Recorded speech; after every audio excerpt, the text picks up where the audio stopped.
ഈശോ മിശിഹായ്ക്കും സ്തുതിയായിരിക്കട്ടെ. പലപ്പോഴും കേട്ട് പരിചയിച്ചിട്ടുള്ള അല്ലെങ്കിൽ കേട്ട് പഴകിയിട്ടുള്ള ഒരു പഴഞ്ചൊല്ലാണ് ആശയാണ് എല്ലാ നിരാശയ്ക്കും കാരണം.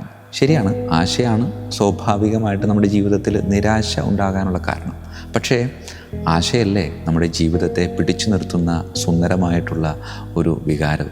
നമ്മുടെ ജീവിതത്തിൽ ആഗ്രഹങ്ങൾ ഉണ്ടാകണമെന്നാണ് പറയുന്നത്. ആഗ്രഹങ്ങൾ ഉണ്ടാകുമ്പോഴാണ് അത് സ്വന്തമാക്കണം എന്ന ആഗ്രഹത്തോടുകൂടെ നമ്മൾ പ്രവൃത്തിയുടെ മേഖലയിലേക്ക് ഇറങ്ങിത്തിരിക്കുകയുള്ളൂ. ഈ നിരാശ എന്ന് പറയുന്നത് ഒരു പ്രശ്നമുള്ളൊരു കാര്യമായിട്ട് നമ്മൾ ഉള്ളിലിങ്ങനെ സൂക്ഷിക്കരുത്. നിരാശയ്ക്ക് ഞാൻ കൊടുക്കാൻ ആഗ്രഹിക്കുന്ന സുന്ദരമായിട്ടുള്ളൊരു നിർവചനം എങ്ങനെയാണ്? നിരാശ എന്ന് പറയുന്നത് നിന്നെ കാണാനുള്ള നിൻ്റെ കർത്താവ് ഈശോ മിശിഹായുടെ ആശയാണ്, അല്ലേ?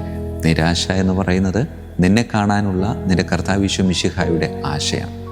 ഇംഗ്ലീഷിൽ നമ്മൾ അതിനെ ഡിസപ്പോയിൻമെൻ്റ് എന്ന് പറയും. Disappointment is an appointment from God. അതേ പ്രിയമുള്ളവരെ, ജീവിതത്തിൽ സങ്കടവും നിരാശയും ഒറ്റപ്പെടലും ഒക്കെ ഉണ്ടാകുമ്പോൾ നാം പലപ്പോഴും ഇങ്ങനെ ഉൾവലിഞ്ഞു പോകാറുണ്ട്. പ്രിയമുള്ളവരെ, ഉൾവലിഞ്ഞു പോകേണ്ട ഒരു വികാരമല്ല നിരാശ.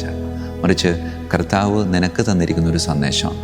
മോനെ, മോളെ, കുറേ നാളായല്ല നിന്നെ ഒന്ന് കണ്ടിട്ട്, സ്വസ്ഥമായിട്ട് നിന്നോടൊരു കുറച്ച് സമയം ചെലവഴിക്കാനായിട്ട് ഞാൻ ആഗ്രഹിക്കുന്നുണ്ട്, നീ വാ.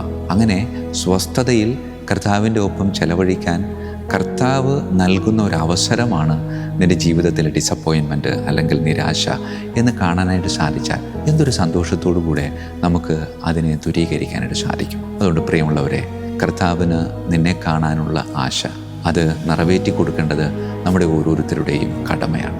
അതുകൊണ്ട് ആ ആശ നിറവേറ്റി കൊടുക്കുമ്പോൾ പ്രത്യാശയോടുകൂടെ നമുക്ക് വീണ്ടും വളരെ സന്തോഷത്തോടുകൂടെ മുന്നോട്ട് പോകാനായിട്ട് സാധിക്കും. അങ്ങനെ മുന്നോട്ട് പോകാനായിട്ട് നമുക്ക് ഓരോരുത്തർക്കും സാധിക്കട്ടെ എന്ന് ഏറെ സ്നേഹത്തോടുകൂടെ ആശംസിക്കുകയാണ്.